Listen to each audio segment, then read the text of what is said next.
नमस्कार दोस्तों, मैं हूं प्रशांत और आप देख रहे हैं एजुकेशन विद प्रशांत। दोस्तों, आज हम जो ये नई सीरीज़ शुरू कर रहे हैं, नाम है उसका गंगा नदी तंत्र, गंगा रिवर सिस्टम, जिसे हम मैपिंग के माध्यम से समझेंगे और इसका एनालिसिस करेंगे।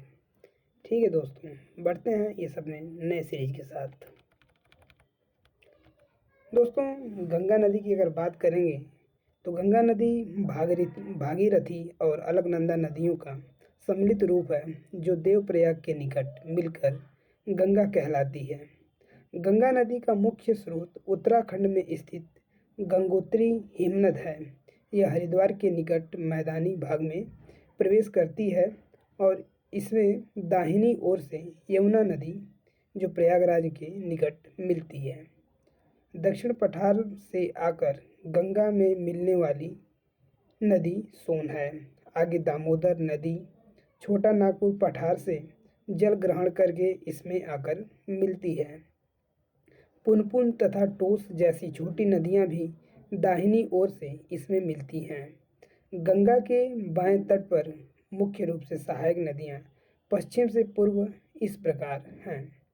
पहले रामगंगा, फिर गोमती, फिर घाघरा, फिर गंडक, फिर कोसी, फिर बूढ़ी गंडक, फिर बागमती तथा महानंदा नदी हैं।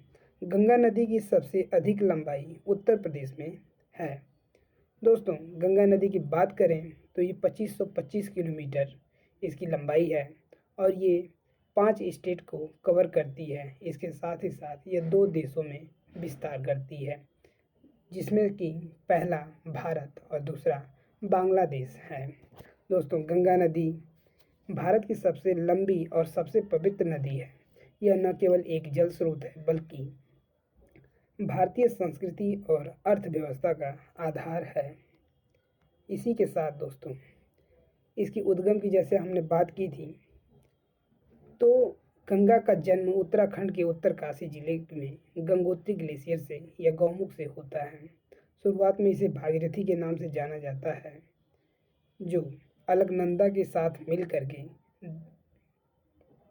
देवप्रयाग के निकट गंगा के नाम से जानी जाती है।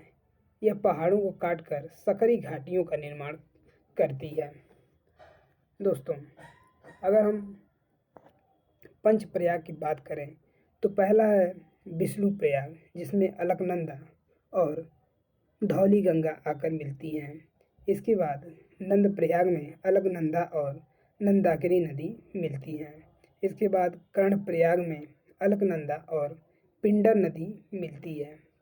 अलकनंदा जब मंदाकिनी से मिलती है तो यहाँ रुद्रप्रयाग बनता है और आगे जाके भागीरथी और अलकनंदा मिलकर के देवप्रयाग बनाती हैं।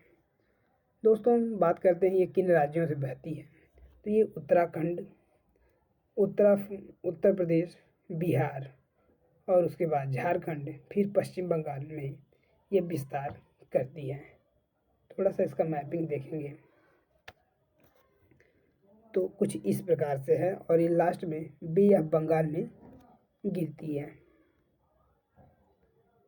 नदियों की लंबाई की तुलना में अगर बात करें तो गंगा की लंबाई 2525 किलोमीटर है, गोदावरी की 1465 किलोमीटर है, कृष्णा नदी 1400 किलोमीटर है और यमुना 1376 किलोमीटर है और नर्मदा 1312 किलोमीटर है।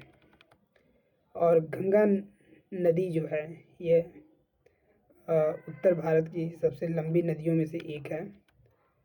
अगर इसमें बाईं ओर से सहायक नदियों की बात करें तो रामगंगा, गोमती, घाघरा और कोसी मिलती हैं। कोसी को बिहार का शोक भी कहा जाता है। घाघरा नदी तिब्बत से निकलती है और गोमती जो है लखनऊ के आसपास से निकलती हुई आती है और ये पीलीभीत के फुलहर झील से निकलती है। ठीक है, आगे हम बात करेंगे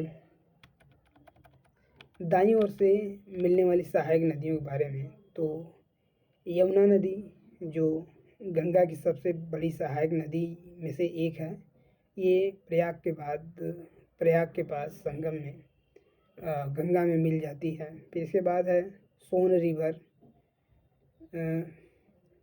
जो अमरकंटक की पहाड़ियों से निकलती है। इसके बाद है पुनपुन नदी, ये भी गंगा को पटना शहर में जोड़ती है। इसके बाद हम बात करते हैं सुंदरबन डेल्टा की। तो गंगा और ब्रह्मपुत्र नदियाँ मिल करके दुनिया का सबसे बड़ा डेल्टा बनाती हैं, जिसे हम सुंदरबन डेल्टा कहते हैं।